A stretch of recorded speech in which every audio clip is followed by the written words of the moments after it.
nossa aula, então, do dia 19 de maio, né? Nossa aula de Novos Chorões. A gente vai falar hoje sobre a troca, né? Dos anos 30 na música brasileira, o paradigma do Estácio, né? Vocês já me viram falando sobre isso, a galera já conversou um pouco sobre isso, só que hoje eu trouxe uma visualização, vamos dizer assim, uma maneira de mostrar diferente. Então, o assunto, em geral, vai ser o câmbio, né, que a gente teve da música brasileira a partir dos anos 30, do século passado, e as levadas, né, que foi que mexeu isso nas composições e nas levadas. Então, vai servir para a galera da composição, vai servir para a galera dos violões, aí que eu vou mostrar uma coisa nos violões, mas é um assunto geral, porque a melodia muda e a levada muda na música brasileira e surge uma tecnologia nova, vamos dizer assim, a partir da década de 30, sobretudo da metade da década de 30 para frente, em que daí tudo muda, tá? Eu estou autorizando a galera a entrar aqui e já entra propriamente no assunto. Mais um segundinho aqui. Enquanto isso, vou dando alô ao Marcelo, ao Marco que entrou, Renato, Léo. Galera, quem puder abrir câmera, eu digo, né? Venham com câmera aberta, né? Eu fico falando no escuro aqui para uma galera. Então, quem puder, aí o Léo abriu aí, por favor, né? O Léo cheio dos instrumentos ainda para mostrar lá. Ó, tá com contrabaixo novo aí. Não, não, não. Agora é que eu vi. Tá, o baixo tá lá atrás. Beleza, aí o Marcelo conectou. O Daniel tá conectando, só vou esperar o Daniel conectar e a gente dá a largada aí. Boa tarde, Matias e todo mundo. Boa tarde, André. Tudo de bom? Tudo de bom. Fiquem atentos essa semana, gente. Eu vou lançar mais alguns playbacks, tá? Tem uma música muito rara do Paulinho da Viola, que na verdade não é dele, é do Valzinho, do Orestes Barbosa, chamada Óculos Escuros, tá? É uma música muito... Quem conhece a discografia do Paulinho da Viola já deve ter ouvido essa música, ficado emocionado. Eu vou mandar para vocês aí. Playback tá em 2 tons para a galera do canto também. É instrumental e cantada, tá? Vou mandar, a semana já tá pronto aqui, só não deu tempo de eu fazer aquela ediçãozinha de vídeo para mandar para vocês. Muito boa a música, tá? Tô mandando para vocês essa semana esse Óculos Escuros, uma canção que o Paulinho da Viola gravou, maravilhosa, tá? Valzinho, compositor muito especial, assim, pouco conhecido, e depois uma hora a gente fala sobre ele. Bueno, Luiz Renato tá aí também, então tá, já que a galera tá aí, ó, o Marco aí, beleza, marcou, ótimo, então tá. Deixa eu então fazer uma introdução sobre o assunto aí, já estamos na gravação, já tá todo mundo aí. O que a gente fez, tá? Até agora, eu pedi para vocês ouvirem durante o semestre, sugeri e dei dicas, assim, a gente acho que falou bastante, sobre um repertório, sobretudo o repertório da primeira fase do choro, tá? A gente falou, a gente avançou, a gente vai fazer isso de avançar e voltar, mas o que a gente falou? A gente está trabalhando sobre essas invenções musicais que rolaram até a metade do século, um pouco antes da metade do século XX, tá? 1930, a música brasileira ainda caminhava ou trabalhava sob a perspectiva desses gêneros que a gente fala, a polca, o complexo de danças europeias, como a polca, a mazurca, a valsa, né, a shots, e mais algumas danças já brasileiras, como o tango, né, e o machixe, né? Então, a gente foi até aí, mais ou menos, nessa história, grande história que eu estou contando durante o semestre, e que vai durar o primeiro semestre inteiro, né? Talvez um pouco mais, até porque a gente deu uma pequena atrasada aí no planejamento. E então a gente foi andando nisso. O que rolou? A gente está falando sobre esse complexo de danças que foi compor, né? Foi ser essa coxa de retalhos que é o choro, né? Até os anos 30, a coxa de retalhos era essa, tá? Eu realmente peço para que quem tiver alguma dúvida sobre um desses nomes que eu falei, peça para eu ilustrar aqui, tá? Eu falei da polca, eu ilustrei a chegada da polca, enfim, falamos muito disso, né? Modinha, lundu, shots, a mazurca a gente não falou. A mazurca é uma variação da valsa, tá, gente? A valsa, a mazurca são ritmos em 3 tempos, né? A mazurca é que acentua o tempo do meio, né? Então ela é uma variação da valsa, ela é uma valsa diferente, tá? É um tipo de valsa. A Shots, que é a música em 4 tempos, né? Nós vimos pouco, mas realmente ela no repertório, ela ela é menos tocada, apesar de ser maravilhosa, né? E o tango brasileiro, que é a grande invenção, assim, talvez o primeiro gênero, assim, de música já brasileira, né? Não essa adaptação propriamente de música europeia que a gente fazia, que já era o choro, né? O choro surgindo ainda como um jeito de tocar, e daqui a pouco ele inventa, né? Ele se inventa como o tango brasileiro, que logo à frente vai derivar, né, na invenção do choro propriamente dito, né? E também tudo meio junto com o machixe. Então eu falei sobre, se não me engano, sobre 6 danças até agora, né? Vamos ver se eu estou errado. A polca, né? A valsa, a shotes, né? O machixe, o tango e o choro. Exatamente. Sobre 6 danças eu falei até agora, tá? Porque a 7ª dança é a que completa, né, esse ciclo assim, geral do choro. Gente, tem muito mais coisa que isso, é óbvio. Eu tô sendo assim, eu tô simplificando aqui esse universo, que é um universo muito mais amplo, é um universo que vai se misturando e cada região vai acrescentando coisas. Mas eu tô fazendo uma simplificação. Eu simplifico, eu conto essa história como se fossem 7 capítulos, né?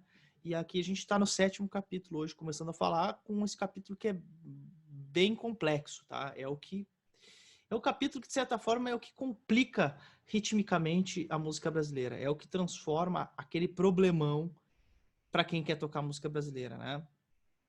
Quando a gente vê alguém de fora, assim, de outro país tocando, passando perrengue para tocar música brasileira, muito tem a ver com esse capítulo agora. E eu vou explicar tecnicamente o que é isso, o que acontece e também, enfim, contar um pouco dessa história e passar sugestões para a galera do violão, enfim, em termos de levada, tá? Pensem vocês aí que então a gente está tendo toda essa história sendo contada, sendo feita, a música muito bem desenvolvida. Vamos falar no tango ali, como o grande nome do tango, o Ernesto Nazaré, ou seja, ele levou muito longe a música brasileira, né? Melodicamente, harmonicamente. Foi um cara que realmente é um cara que realmente explode, né? Toda essa história e vai longe, né? Na questão. Então, o que acontece? A partir disso, os compositores não é que se entediam, mas naturalmente todos os ritmos, todas as levadas, elas têm uma certa tendência à evolução, né? Ela vai se modificando de forma a serem criados novos ritmos, tá? Nesse ciclo rítmico, até onde eu contei, até o 6º capítulo aí, que é até o tango, até a machixe ali, de certa forma, apesar do machixe já ser um ritmo bem ritmado, desculpem aí a palavra, o pleonasmo, sei lá, tudo estava, de certa forma, ainda dentro do compasso, né? Vocês vão entender o que eu vou querer dizer com isso. Tudo ainda era, de certa forma, uma música que não trabalhava tanto com síncopa entre compassos. Tá? Eu já vou mostrar o que é isso, tá? Então, a gente tinha um padrão rítmico que vai ser totalmente quebrado a partir dos anos 30 pela turma do Estácio, tá? Eu já contei essa história, mais uma vez aí, peço... como é que é? Peço vênia aí a turma que já tá mais tempo na oficina, porque já ouviu essa história, mas hoje eu vou contar e mostrar ela de uma forma diferente, que é, então, a invenção do samba, né? Samba de sambá, o samba batucada, o samba teleteco, ou, enfim, o samba que foi inventado por essa turma do Estácio na década de 30, né? Ismael Silva e sua turma, né? Bide, Marçal, aqueles caras que inventaram uma nova forma de fazer a rítmica da música, né? E claro que isso vai acabar respingando no acompanhamento rítmico e isso vai acabar respingando nas melodias, tá? Ou seja, essa é a invenção do samba como ele é hoje em dia, tá? Já falei isso também, que o machixe, na sua origem, era chamado de samba, tá? A palavra samba mesmo, como a palavra pagode, como a palavra tango, né? Ela também não é referente a um ritmo só, e mais uma questão de uma festa, né? Então, isso causa vários entendimentos sobre o nome, tá? Mas eu tô falando hoje exatamente sobre levada, tá? Sobre o ritmo da coisa, né? Então, o samba, que era nominado para o machixe, até então, essa turma do Estácio, que é uma região central do Rio de Janeiro, né? Essa história tinha que ser uma cantiga de Ninar. Essa história aí, né? Tem alguns materiais que contam essa história, tá? Eu tô contando da minha maneira aqui, mais uma vez eu conto, falando para vocês que não sou historiador, sou um músico contando a história do que eu toco, do que eu ouvi falar, do que eu conheço. Então, mas eu vou dar as citações aí, a bibliografia, para quem quiser ir a fundo mesmo nesse assunto. Já faço essa revisão com vocês aí, passo os livros aí, quem quiser vá atrás desses materiais, tá? Essa turma do Estácio, tô falando alguns nomes também, vou ser injusto, porque tem vários nomes que eu não vou falar. O Ismael Silva ficou conhecido como o principal desses nomes, o mais conhecido, né? Mas eu posso falar também Benedito Lacerda, né? O grande flautista Benedito Lacerda, o Bide, Marçal, né? Nomes de pessoas que estavam nessa turma que monta a primeira escola de samba da história, né? Que é chamada Deixa Falar, né? Vocês já devem ter ouvido falar essa história, né? Então, esses caras, eles inventaram uma nova forma da rítmica do que era o samba, né? Uma forma muito diferente. Vamos botar alguns adjetivos, umas características, tá? Que elas vão flutuar, porque vocês podem entender de forma diferente o que eu entendo pelo nome dessas características. Era uma forma mais violenta de acompanhar, né? Mais forte, mais pegada, mais, né? Ela é agressiva até, vamos dizer assim, de acompanhar, tá? Essa turma de batuqueiros. E daí eu sempre quando eu falo batuqueiros, eu gosto de lembrar, olha que legal a mistura aí, né? Entre religião e música, né? Porque batuqueiros da religião, do batuque, né? E entra num termo musical como batuqueiros, como aqueles caras que trabalhavam com a percussão, né? Então, a gente tem aí a mistura de religião e música também o tempo inteiro convivendo. Esses batuqueiros do Estácio, então, eles inventam uma fórmula musical, tá? A gente tem um nome para essa fórmula que chama paradigma do Estácio, tá? Isso está demonstrado muito bem na tese de doutorado e no livro que é, já vou me lembrar aqui, que está disponível, inclusive, na internet, vocês podem ir atrás. Transformações do Rio de Janeiro, da década de 30, é do Feitiço Decente, tá? O nome se chama Feitiço Decente. O Carlos Sandrone, tá? Eu sou péssimo para lembrança aí, ó. O Tito já lembrou aí, Sandrone, tá? Esse material olha aí, ele foi meu professor. Então, gente, esse é eu não gosto, as pessoas às vezes falam que eu tenho esse costume de falar, esse é o grande material, né? É um costume meu de comunicação mesmo, às vezes, porque eu considero para mim, então boto entre aspas, para mim o grande material falando sobre essa época, sobre essa história e usando uma abordagem histórica e técnica, tá? Então o Sandrone fez um material que é muito pontual sobre isso que eu estou falando hoje. Muito do que eu estou trazendo aqui é exatamente Ctrl+C, Ctrl+V do que eu li ali, tá? Só que eu não estou fazendo Ctrl+C, Ctrl+V, estou falando para vocês, na moral, né? Depois vocês peguem e leiam, né? Busquem a tese de doutorado no Google Acadêmico ou comprem o livro Feitiço Decente, que já tem uma linguagem mais acessível para vocês verem toda a evolução rítmica das levadas do Brasil, né? Das Américas, vamos dizer que ele faz um bom aparato ali da baneira, enfim. Mas eu vou focar aqui um pouquinho mais, então, no que acontece com essa turma. Essa turma inventa o que ele chamou ali de paradigma do Estácio. O paradigma do Estácio nada mais é do que uma nova forma de entender ritmicamente o que se fazia no Brasil. Tá? Eu vou dar um exemplo no violão, tá? Me perdoem a galera dos outros instrumentos, porque o instrumento em que eu consigo mostrar um pouco mais propriedade, essa evolução é no violão, então depois a gente tenta aí fazendo, tá? A gente vinha de uma realidade aí do século XIX ainda, da polca, com ritmos lineares, com ritmos de colcheia, de semicolcheia, né? Mais retos, vamos dizer assim, né? Quadrados, vamos dizer assim.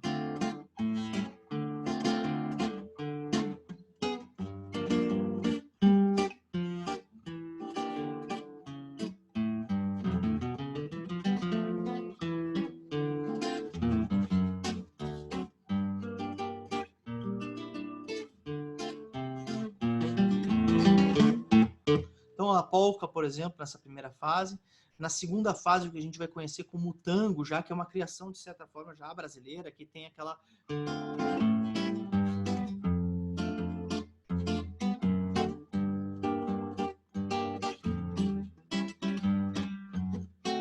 Oba!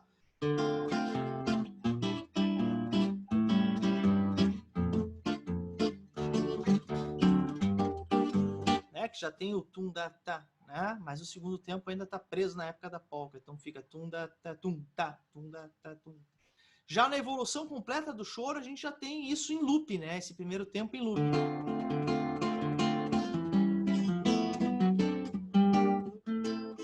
Né? Já andando, né? E já temos ainda uma coisa bem ritmada, já bem abrasileirada, bastante, vamos dizer assim, africana mesmo, essa polirritmia que é a do machixe, que já contém muitas coisas.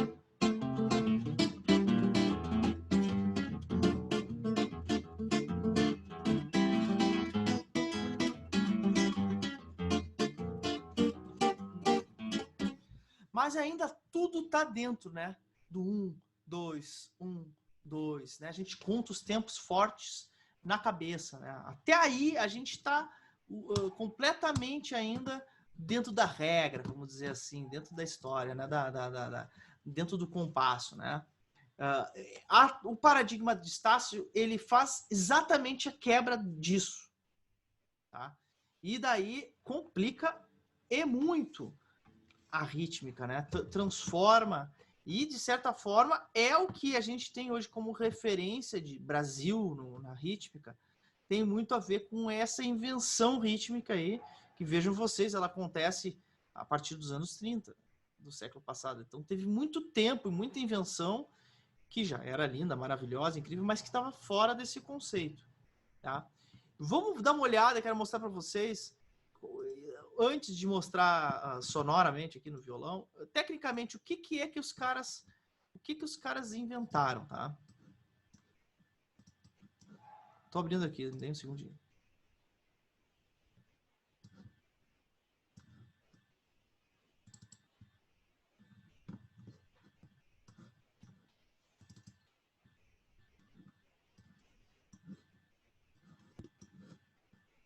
Eu vou começar abrindo aqui, mostrando para vocês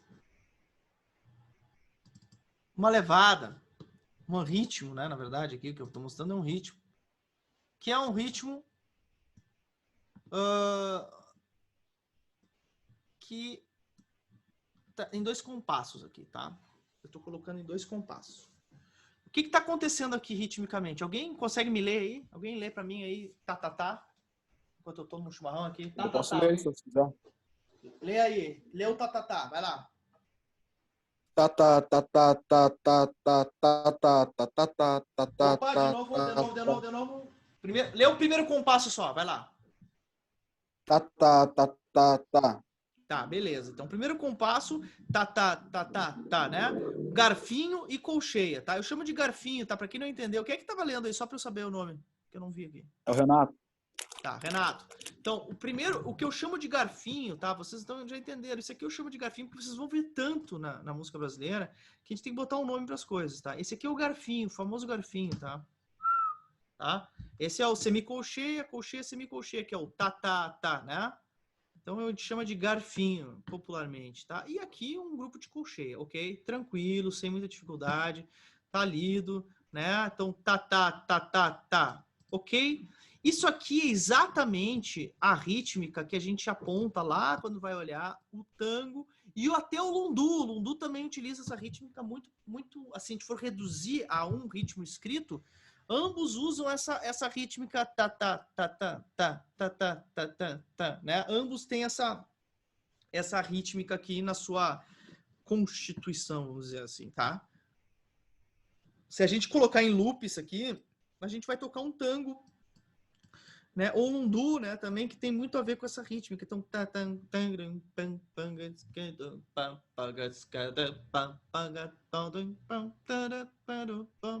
né?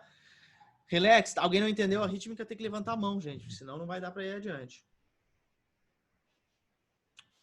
Ok? Então, olha só. Se a gente pegar só o primeiro tempo, tá? Só o primeiro tempo, a gente tem a rítmica do choro.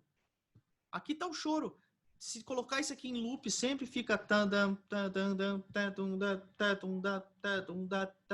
Aí tá o choro, né? Se a gente pegar a primeira ali, só o segundo tempo, só as colcheias, a gente tem a polca, né? Então, tum, tá, tum, tá, tum, tá, tum, tá. A polca, às vezes, insere aquela semicolcheia, tum, tá, da, tum, tá. Mas até aqui tá tudo explicado, tá? Tá? Já volto para essa figura aqui, que depois ela tem mais um detalhe sobre essa figura. Agora, eu quero que alguém faça a leitura disso aqui, ó.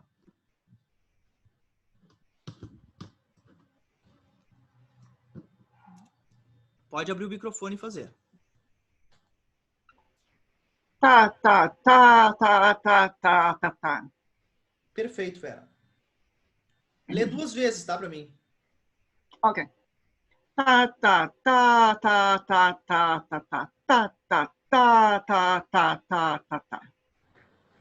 Perfeito. O que é isso para vocês? Podem falar. Abram o microfone e me digam o que vocês acham que é isso. Pode falar um por um aí.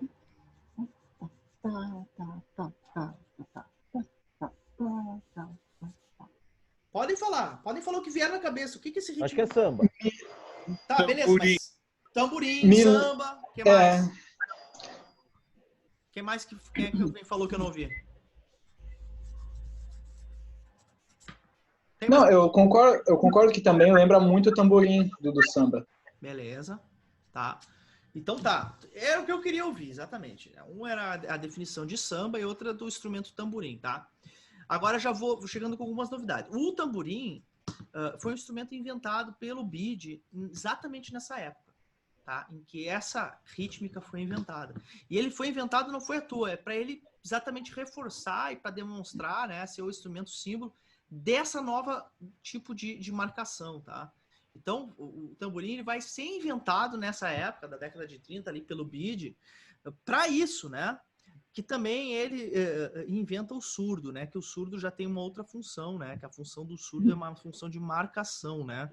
Também inventa as aglomerações das pessoas, a aglomeração que a gente fala agora, começaram a aumentar e precisou de um instrumento que fizesse a marcação rítmica do tempo 1 e do tempo 2, para que quem tivesse mais lá atrás tivesse uma coordenação, o ritmo unisse todo mundo, porque senão se perdia a marcação numa aglomeração muito grande, tá? Então o surdo vai ser inventado para um instrumento de marcação e o tamborim, um instrumento inventado então para esse cortado, né? Essa questão rítmica para ser demonstrada, resumida por um instrumento, tá?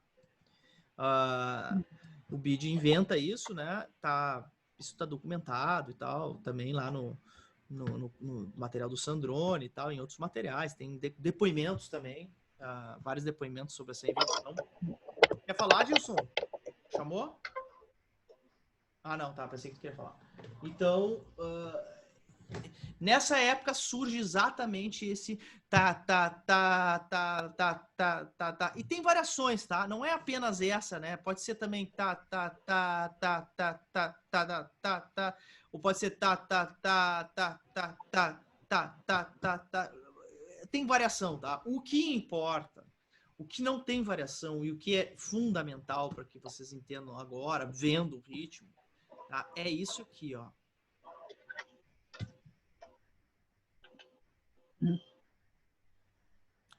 O que é isso? Isso é uma síncopa entre compassos. Essa é uma ligadura, né? Que ela liga a última semicolcheia na primeira semicolcheia do compasso posterior, tá? O que é isso na prática? Na prática, se eu for harmonizar aqui, eu vou fazer um dó e um lá 7, tá? Então, eu vou ler para vocês com esse ritmo, tá? Para vocês entenderem o que tá rolando. Ó, o dó.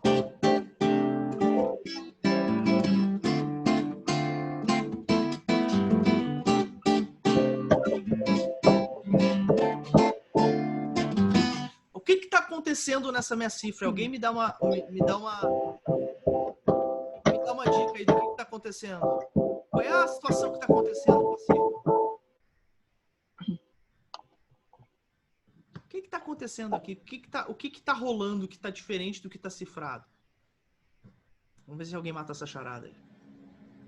O La7 não começa no tempo, não sei se é isso que você está falando. É exatamente isso que eu queria ouvir. Ó, o La7, ele tá começando aqui, ó. Olha aqui, ó.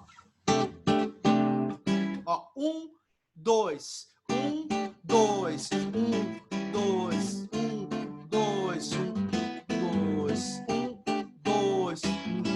Ou seja, o La7 está sendo adiantado. Só que eu não vou fazer isso aqui, ó, porque fica ruim de ler, ó. Ó, eu posso botar o La7 aqui, ó. Porque é dó, dó, dó, lá, lá, lá, lá, lá, dó, né? O La7 tá adiantado, ele tá no compasso anterior, tá? Só que eu não coloco isso porque eu faço outra coisa. Eu coloco o La7 aqui onde ele é e escrevo no começo aqui do coisa dizendo que é samba. Porque daí a criatura que vai tocar a história, que vai tocar samba, sabe que tem esse adiantamento rítmico, sabe que existe essa síncopa entre compassos, ou essa ligadura aqui entre os dois compassos, que antecipa o acorde num ciclo de 2 compassos, né? Ou seja, a cada 2, a levada do samba, ela tem o tamanho de 2 compassos. Gente, é impossível que vocês não tenham perguntas sobre essa questão rítmica, porque quando me mostraram pela primeira vez isso aí, parecia que estavam falando chinês comigo. A não ser que vocês sejam craques em mandarim, eu não sabia que todo mundo era craque em mandarim, vocês estão com dúvida e vocês vão ter que me perguntar, porque senão vocês vão passar batido por isso e vão demorar, que nem eu, 10 anos para entender isso, tá? Se tá muito fácil, tá muito simples, então eu acho que ou vocês vão estar me chamando de burro, porque eu demorei um tempão para entender isso. Então, tirem dúvidas. É o momento, a gente tem tempo aí, estamos em, sei lá, nem 1 hora de aula ainda. Eu não tô com pressa, vocês também não, então tirem dúvidas. Matias, da onde que vem aquela expressão que eu vi que diz que a levada do samba ela é 2 compassos, mas ela se entende como 4? Beleza. Da onde que vem isso? Vem da seguinte história. A gente escreve o samba em 2/4, tá? Isso aí tá entendido, né? Não tá escrito aqui porque não era o primeiro compasso da música, mas se a gente tivesse escrevendo só esse compasso aqui, a gente teria que dizer que é um 2/4, tá? Ou seja, tem 2 tempos dentro de cada compasso, tá? E o samba e o choro sempre é escrito em 2/4, ok? Tá entendido isso? Só que, agora acabei de mostrar para ti, Augusto, que a levada do samba, ela dura 4 tempos. Né? Para tu explicar a levada do samba, tu precisa de 2 compassos para tu explicar um ciclo da levada. Uhum. Então a resposta da tua pergunta é isso. O samba se escreve em 2/4, mas o ciclo da levada do samba inteiro demora 2 compassos para ser explicado, tá? Então, sim, teoricamente, o samba deveria ou poderia ser escrito em 4/4. Por quê? Porque dentro de um compasso a gente teria todo o ciclo da levada do samba. Tá? Sim. Mas por uma série de motivos que agora eu não vou entrar nessa aula para falar, porque não existe só um motivo, é uma discussão, acabou se padronizando a escrita do samba em 2/4. Tá? Mas assim, pela lógica, pelo que eu estou mostrando para vocês aqui, a lógica seria a gente escrever um ciclo em cada compasso. Ficaria mais simples de entender, de certa forma, a música, né? E então, é por causa dessa... Pode falar, Augusto. E eu acho que deve ser por causa dessa história que vem o tal do assassinato da síncopa, né? Não sei se tu já ouviu nisso. Nunca ouvi falar desse... Que é quando a pessoa toca o samba interpretando como um compasso, né? Como um quadradinho, assim. Eu não sei explicar, mas é como a pessoa assassina a síncopa, de uma certa forma. Eu vou mostrar agora depois um samba que não tem síncopa. Já vou entrar nesse assunto, tá? Existe um tipo de samba, tá? Que eu vou mostrar hoje ainda, que é um samba que não tem a síncopa ali. Tá? Mas não é um assassinato, tá? Nesse caso. Nesse caso é simplesmente um samba que ocorreu numa outra região do Rio de Janeiro, tá? E que ainda, de certa forma, é cultivado, mas ele não é tocado assim com essa síncopa que nem tá tocado esse aqui. Que é o grande... Esse aqui é o que todo mundo toca, que todo mundo conhece, que virou a padrão de música. Fala, Vera. Sim, mas ele sendo em 2, como ele é agora... ele é tocado diferente, porque se fossem 4, assim, pelo menos um músico, né, que é formação musical, ele vai tocar, ele faria diferente, ele tocaria diferente se fossem 4 do que em 2. Em 2 ele tem aquela entrada para o segundo compasso aqui, né, que é tá, tá, tá, tá, tá, tá, tá. Aí pode até ter mais força ali do que teria se fosse um quaternário, que seria tá, tá, tá, tá, tá, tá, tá, em outro tá, tá, tá, tá, tá. Tem um pouquinho de diferença. Tá lendo como se tivesse um acento ali, né? Tá, tá. É um acento que, na verdade, não é feito, só que o só que o acento desaparece. O acento ele tá no tempo 2 do primeiro compasso e não na colcheia do segundo compasso, na primeira colcheia do segundo compasso, entendeu? Se o acento fosse assim, ó, Vera, tá tá tá tá tá tá tá tá tá tá tá tá, daí faria mais sentido o que tá falando, mas não é, o acento é exatamente aqui, ó, tá tá tá tá tá tá tá tá tá tá, ele é aqui, ó, o acento ele tá aqui. Se o acento fosse aqui, eu entenderia perfeitamente o que tu falou.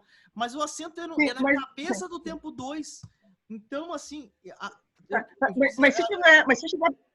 Só uma pergunta. Mas se tiver percussão tocando junto, outros instrumentos tocando junto, não vai ter um que vai dar uma força ali? Porque... Boa pergunta. Qual é o símbolo do samba em termos de percussão para ti? Qual é o instrumento assim que tu... sem esse instrumento não dá para ter samba.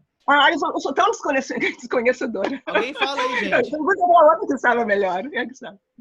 Alguém fala aí. Pandeiro? Pandeiro também, tá, mas vamos lá, vamos falar. O próprio tamborim. O próprio tamborim, tá. E agora? O surdo. Cavaquinho. Tá? O surdo. E o surdo faz o quê? 1, 2, 1, 2, 1, 2, né? Então, esse é esse cara, sim, corrobora com o que você está falando, Vera. Esse cara, sim, tem um ciclo de 2 tempos. E ele é o chefe da história, porque pode fazer um tamborim mais ou menos, assim, pro lado. Vai andar? Espera um pouquinho que tem um... Não, pergunta se eu não sei se aí, Sandra, te liga aí. Espera um pouquinho que a Sandra tá falando aí. Não? Tá. O surdo, por ser um instrumento de tanta importância fundamental, né, ele é o chefe da história, né? O surdo não pode ter o contrário, que acaba com o samba, né? Então ele aí sim corrobora com o que tu tá falando. Isso sim, o surdo é o cara que de certa forma diz assim: não, tu tem que escrever isso em 2, porque o ciclo do surdo é em 2, tá? Eu já ouvi, Vera, falando sobre esse assunto, tá? Eu não ia entrar muito nesse assunto, mas vale a pena.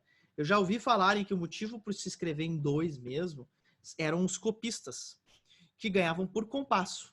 E se escrevesse em 2, ganhavam o dobro de compassos, por estar escrito em 2.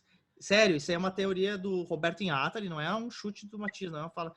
Então se fala... Então eles transformaram o samba, como o surdo toca.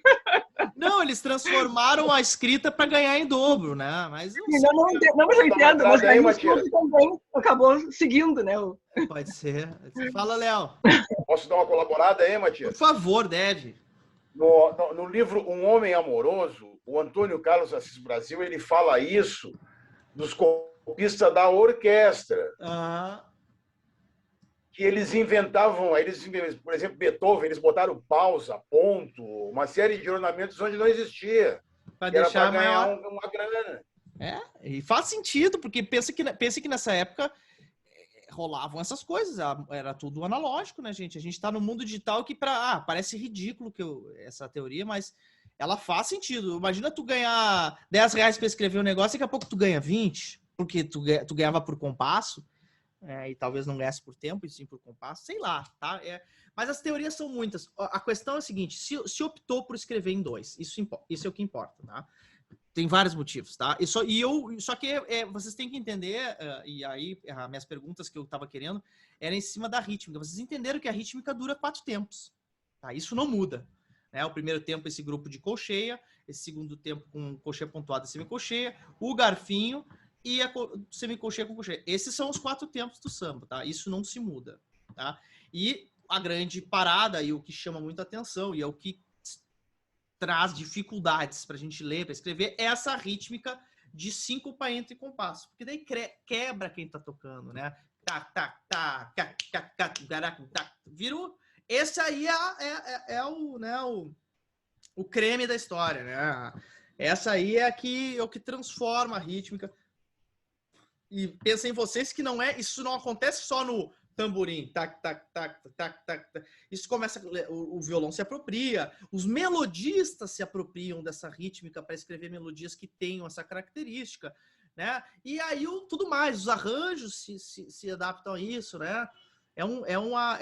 Em cadeia, né? É em cadeia a reação no momento que isso aparece.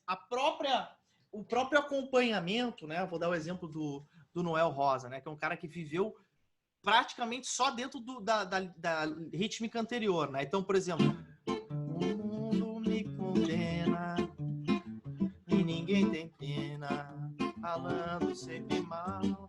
Imagina que daqui a pouco isso pode ser tocado assim. O mundo me condena e ninguém tem pena, falando sempre mal. Eu tô tocando a mesma música, gente. Talvez, isso eu não posso afirmar, que eu também não conheci o rapaz, o Noel nem sonhasse que a música dele pudesse ser tocada com essa outra rítmica. E a boa parte da obra do Noel que a gente conhece hoje, regravada, é tocada com a rítmica de samba do Estácio, né? Samba posterior, né? Porque o Noel morre, acho que em 36, se não me engano. Né? Vamos ver aqui rapidinho, já confirmar. Noel Rosa. Ele morre em 1937, tá? Então, quer dizer, ele pegou isso aí na casca, né? Ainda, né? A gente fala em... Ô, Matias, Fala, Daniel. só agora que tu tocou filosofia aí, queria saber se tu tinha uma cifra legal dela pra apoiar. Cara, sei tem se no Songbook Noel, né? Songbook do Noel Ah, Rosa, boa, Lumiar, boa. tem ele? Não tem umas pirateio aqui facilmente. Tem o songbook ali que é bem legal. Inclusive é legal aquele songbook do Noel, porque ele conta a história de todas as músicas, né? Tem a música, a cifra e a história da música em cima, assim, bem interessante esse songbook. Depois, Legal. caso não conta, tu baixa aí, né? Você conhece, né? Tem a mão, né? Então só baixar. Eu tenho esse songbook, você tem que dar uma procuradinha só, mas eu tenho, mas o do Noel é facilmente achável. Então, o Noel, imaginem, então vocês, o Noel é um cara que praticamente não pega, né, esse câmbio, né? Ele chega a pegar, mas assim, ele é da fase de transição rítmica, né, ainda, né? 37 ainda não estava consolidado isso ainda como algo fixo, né? E pensei em vocês, então, que o próprio Pixinguinha, né, que estão citado, é um cara que vai ficar mais atrelado à levada anterior, machichada, né? E inclusive surge aí um termo que você já deve ter ouvido falar bastante, que é o termo velha guarda, né? A turma da velha guarda do Pixinguinha, muito é por isso, eles eram os caras que tocavam daquela forma ainda, e não dessa forma que vai surgir, que é a turma nova, né? Um pouco desse nome, não só isso, né, mas um pouco da questão do nome tem a ver com isso, que é a partir dessa invenção aí, tá? Gente, não tem mais dúvida mesmo da rítmica, eu vou abrir de novo. Eu gostaria, seria possível colocar os dois ritmos, o anterior e esse juntos? Copia esse aqui que depois eu vou abrir outro, não consigo abrir os dois ao mesmo tempo, porque cada um tem um... Não, acho que eu tenho como sim, peraí, Vera, acho que peraí, dá um segundinho. Ok. Acho que eu tenho sim. Tem. Vou abrir aqui pelo Finalis. Me dá um segundinho.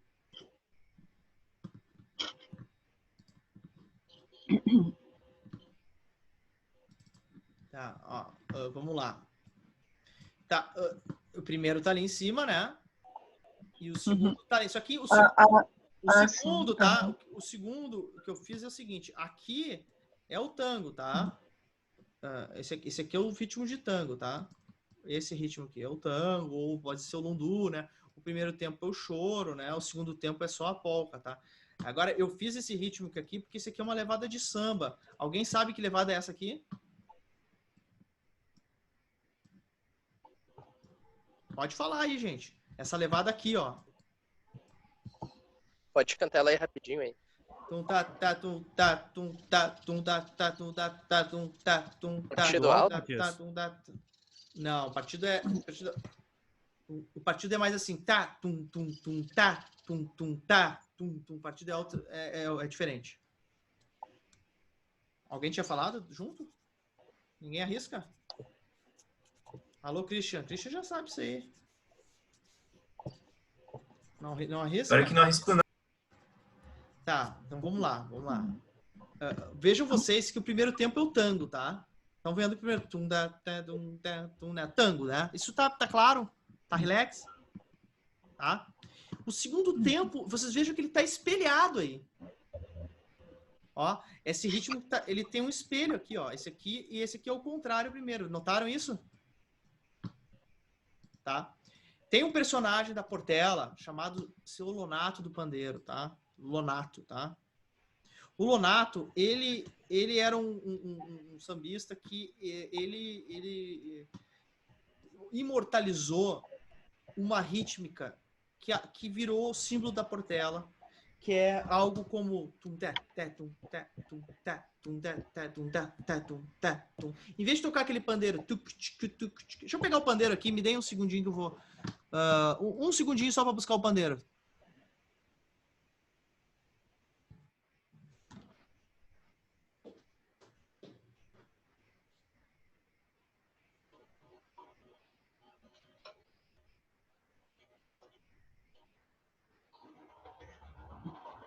Alguém aí pode me dizer como eu posso salvar essa tela aqui?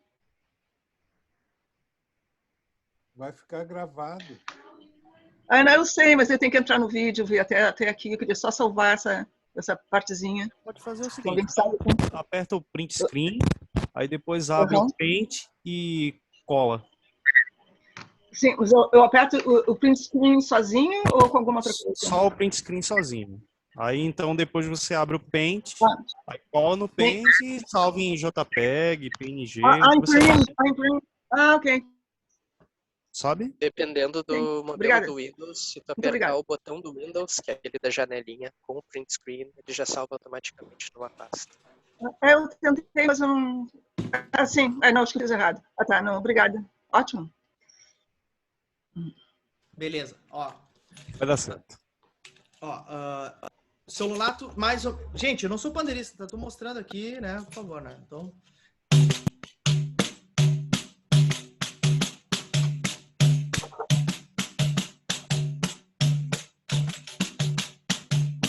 Claro que tem outro pandeiro que tá fazendo, né? Aí tem o Seu Lonato...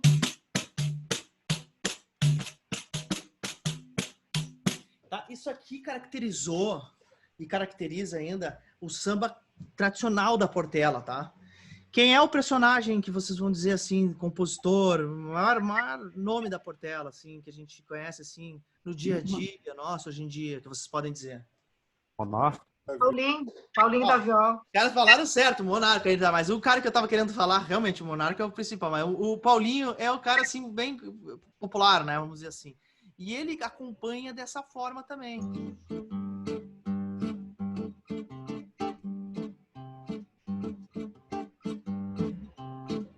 Meu bem, perdoa meu coração, pecador. Entenderam? Tum da ta tum ta tum ta tum da ta tum da ta tum ta tum ta tum da ta tum da ta. Então, se vocês querem compor uma coisa bem portelense, uma melodia, uma rítmica, um acompanhamento, vocês sempre podem ter essa característica fixa. Vocês sabem, não sei se todos sabem, mas as escolas de samba, né, elas todas são eu não sei o termo certo, mas apadrinhadas ou relacionadas, vamos dizer assim, porque eu não sei o termo correto, a um orixá, né? E ao toque daquele orixá, né?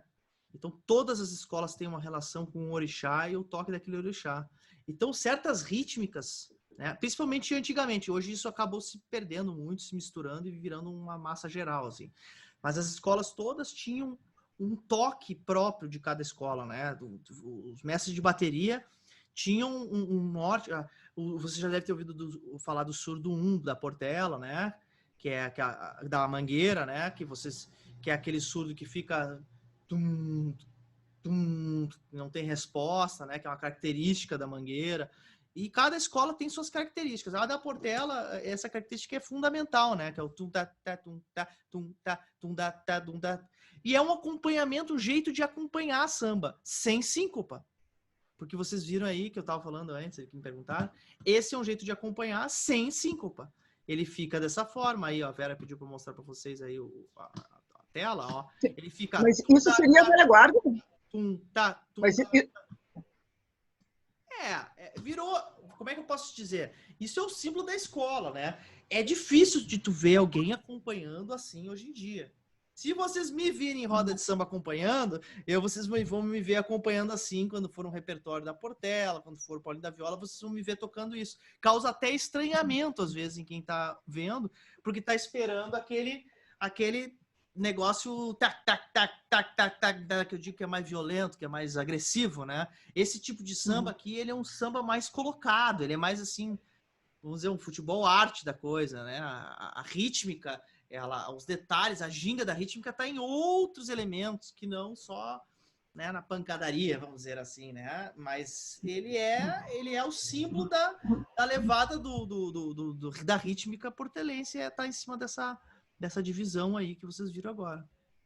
E qual é o orixá da Portela, Matias? Qual é o quê? O orixá da Portela. Eu não sei. Eu sei muito, eu adoraria saber tudo sobre isso. Eu sei muito pouco sobre isso, tá? Eu fico vergonhado às vezes que eu falo como eu dei essa informação para vocês, porque eu sei muito pouco. Então eu não sei direito, não vou falar, e às vezes eu sei, mas não tenho certeza, também não gosto de falar. Eu não sei direito, tá? O que eu sei é o que eu falei para vocês. Toda escola é relacionada com orixá e com o toque de um orixá, e esse toque desse orixá é a simbologia rítmica, né, que a escola utiliza. Agora eu não sei, tá? Eu não vou falar porque a gente pesquisa. Pesquisem aí. Se vocês pesquisarem, vocês vão ver que todas as escolas têm o seu.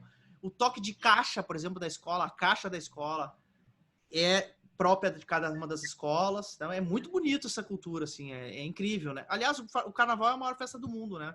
É do Brasil, né? Esse carnaval brasileiro, assim, ele é a maior festa do mundo, sem paradeiro do que é a festa do carnaval, o carioca, o investimento e o tamanho, né? É lindo, né? Maravilhoso, né? Eu nunca tive a oportunidade de ir na avenida assistir, mas eu gostaria, mesmo com toda a parte ruim que isso envolve também, mas é uma festa maravilhosa, não tem discussão. Né? Só uma pergunta aqui. Quando tu falaste que o Pixinguinha era da velha guarda, em termos de ritmo, você está falando que ele usava esse da Portela? Ou era... Não. O Pixinguinha, ele fica atrelado à levada do machixe que a gente conhece hoje, né? Então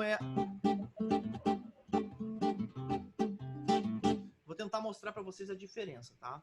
Então, até a época do Pixinguinha ali, por isso chamado de velha guarda, a rítmica que era utilizada era essa rítmica machada. Depois dos anos 30 que surge essa turma, eles substituem por isso aqui.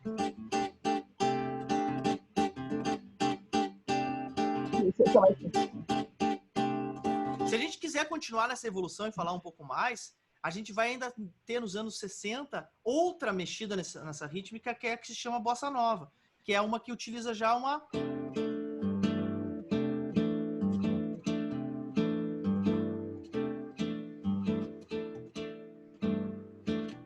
né?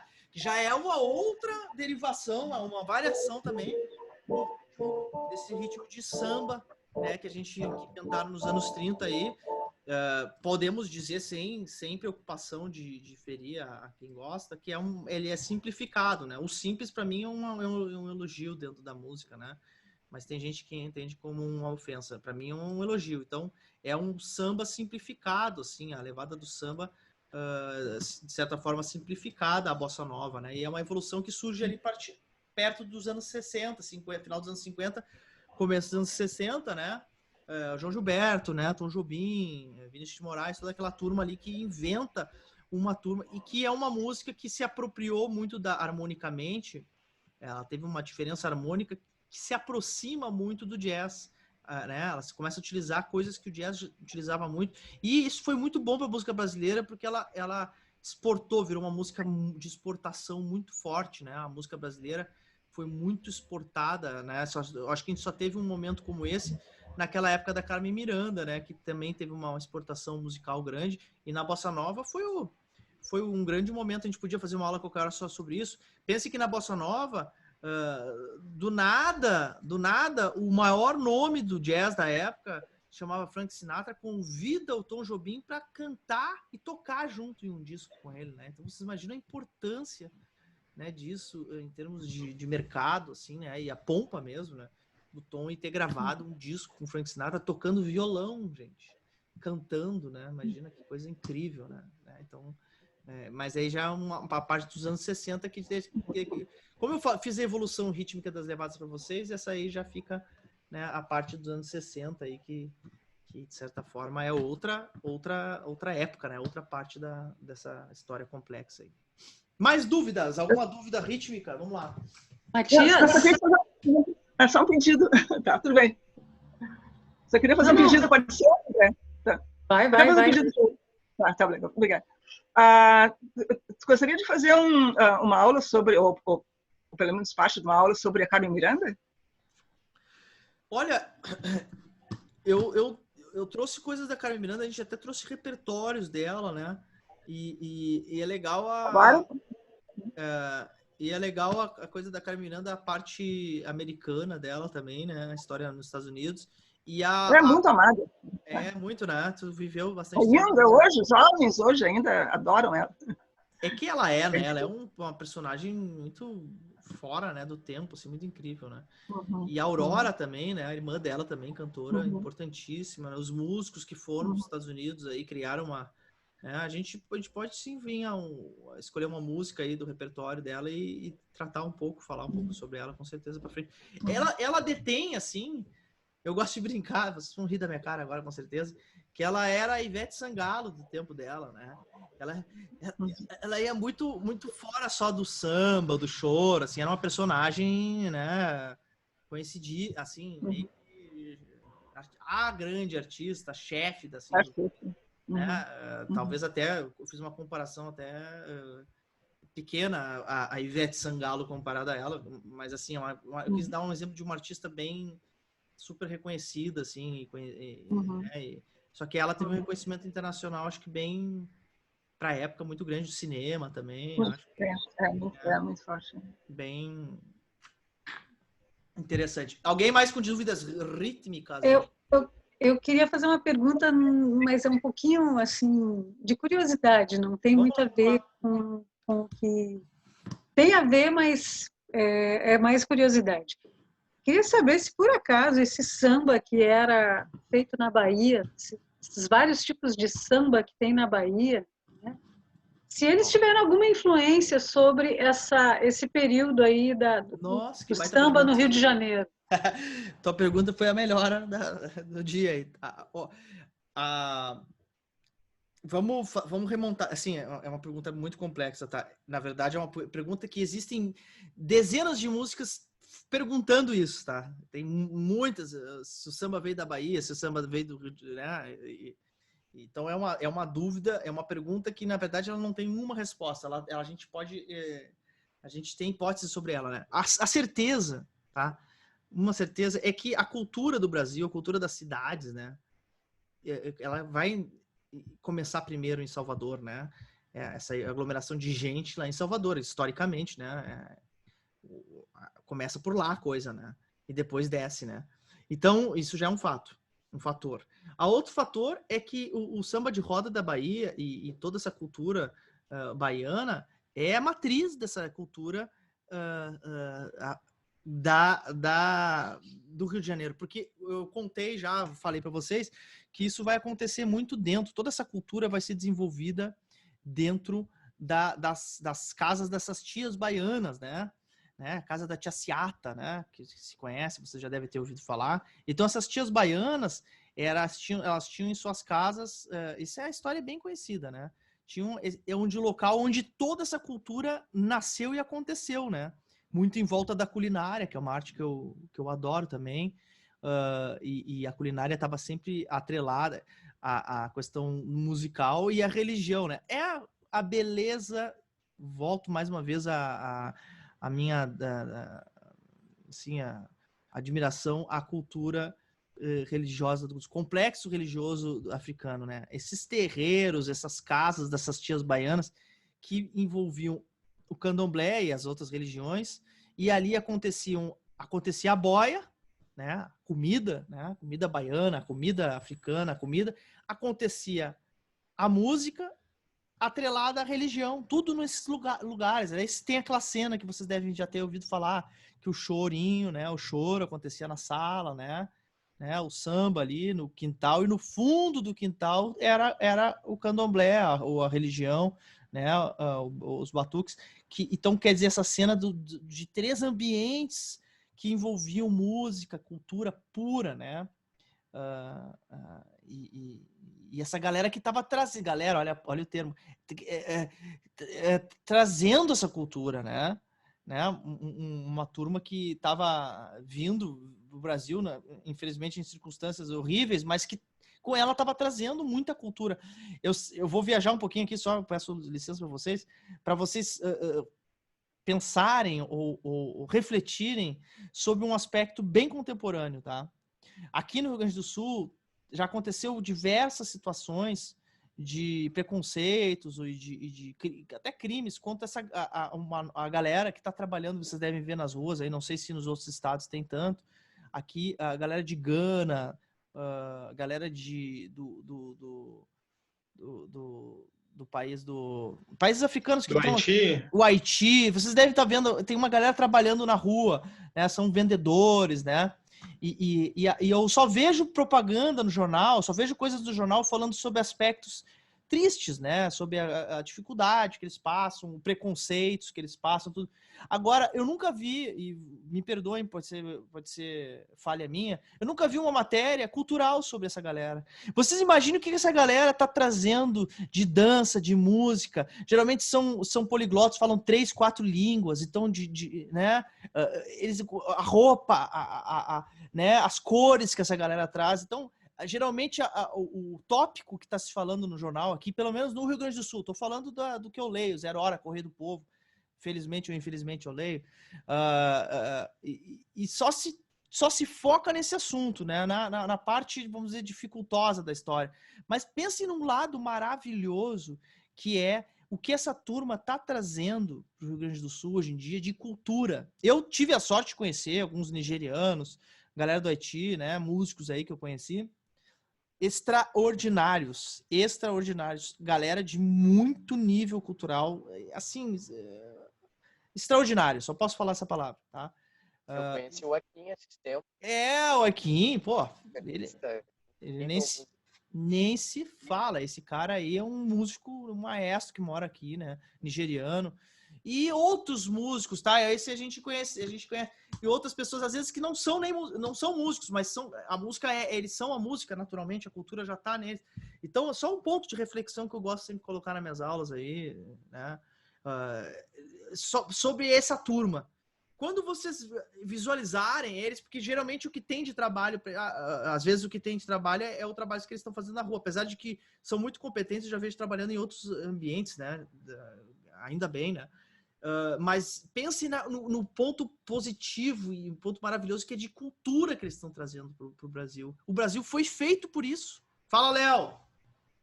Aqui na esquina da Praia de Belas, com a Bastia, ali, aquela do Clube do Comércio, tem um senegalês ali, Matias. Eu passava ali, por ali e via o cara, ele gesticulava, que não estivesse regendo. Um dia eu me aproximei dele, ele fechou o livro. Fiquei conversando com ele e tal.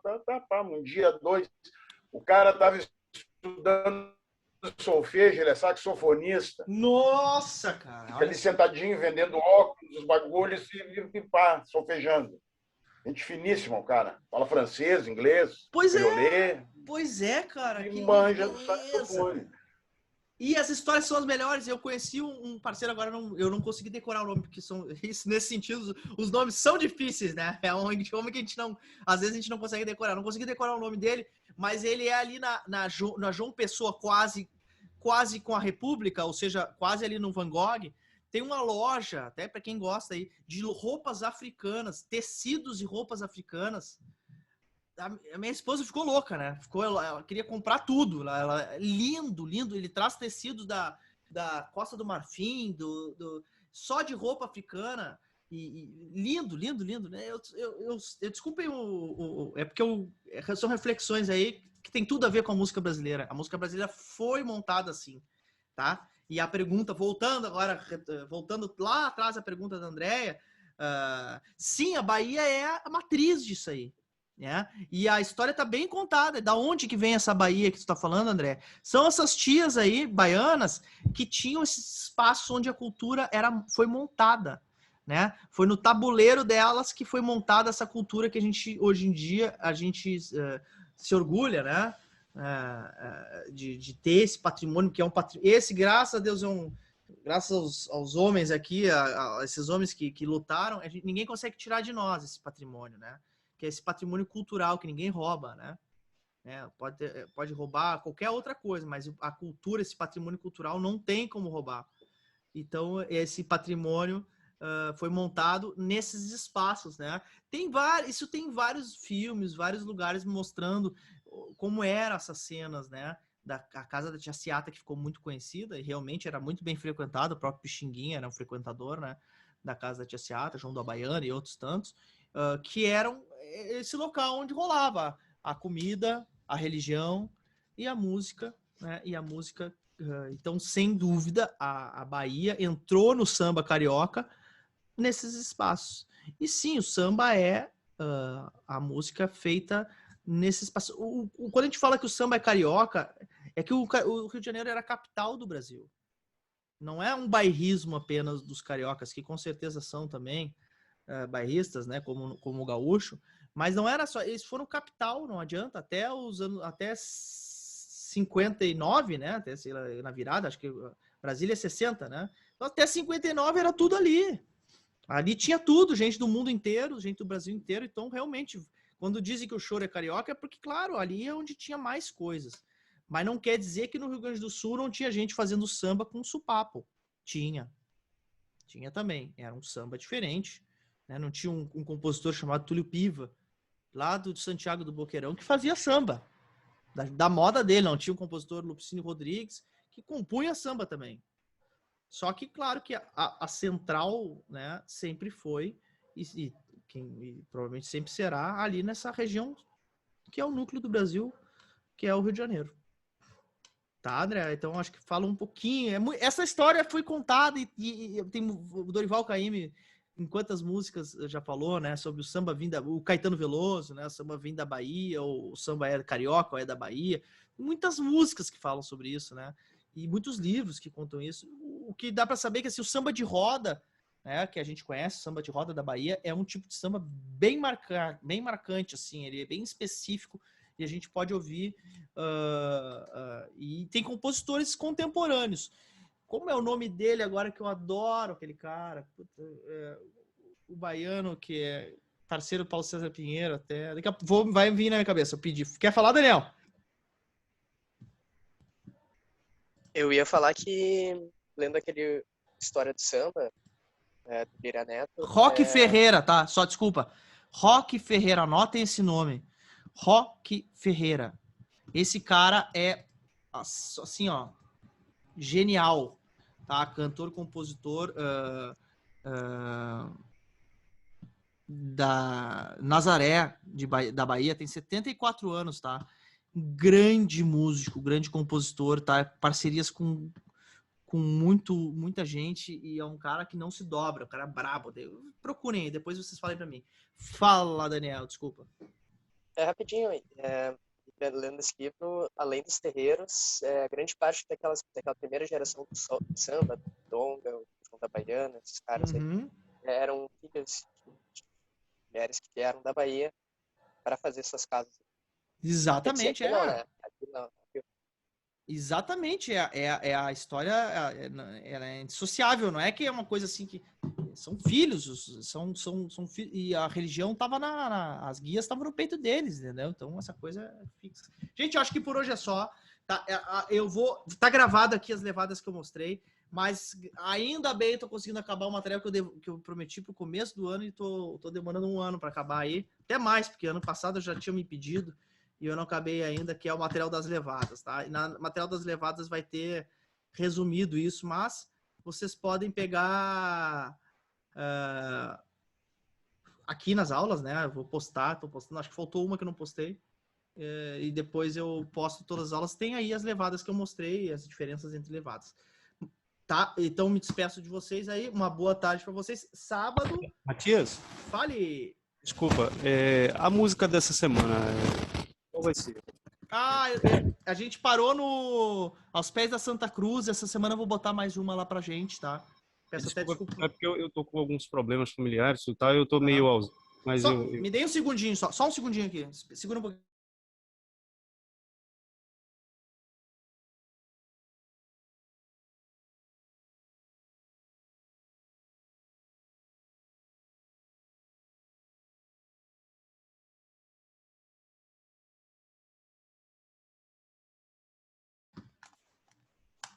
Desculpa aí, gente, tinha tocado aqui a campainha. Tito, aos pés da Santa Cruz, essa semana eu vou lançar mais no grupo ali, tá? Tá no grupo do WhatsApp também. Então vai estar tudo ali lançado. Dê uma conferida, tá? Abraço a todos, gente. Vou abrir agora, dar tchau pra vocês e abrir a minha porta ali que tem que descer. Boa tarde. Um beijão. Tchau, boa tarde. Beleza? Boa semana.